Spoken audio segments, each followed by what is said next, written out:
शनिवार ठारू पुणी वर्षा 28 और 29 तारीख में दुई राज्य में वर्षा संभावना रही। हालुकारू मध्यम धरणर वर्षा नहीं पाणीपाग केन्द्र पूर्वानुमान करिछि।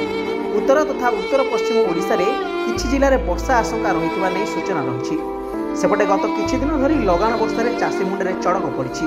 पाचिला धान बिलरे गजा होगा बसिलाणी। ठीक अमल बेलू अदिनिया वर्षा चाषीर मेरुदंड भांगी देछि। पानी छाणी धान संग्रह करिबारे चाषी लागि पड़िथिबा बेले एबे पुणी वर्षा खबर शुणी चाषी मनरे छनका पशिछि। अदिनिया लगाण वर्षा चाषी मेरुदंड को दोहलाई देथिबा बेले दुई दुईटी लघुचाप वर्षा चाषीर मेरुदंड भांगी देछि। एभली दैविक दुर्विपाक परिस्थिति में चाषी कूल केमिति बंचिबो ता भाबी आखिरु निद हजि जाइछि। गत सप्ताह दुई दुईटी लघुचाप जो अदिनिया लगाण वर्षा हेबा फल अमल हेबाकु थिबा धान जमिरे वर्षा जल लहड़ी मारुछि। वर्षकर दाना जोगाड़ उद्देश्य धान को पानी छाणी हिड़ समेत केतेक उच्च स्थान रखा निमंते प्रस्तुति चलाइछि। सेपटे सरकार क्षयक्षति आकलन कर चाषी मानक क्षतिपूरण जोगाई देबाकू निवेदन करिसेंति चाषी माने। Bureau report, mobile news 24x7।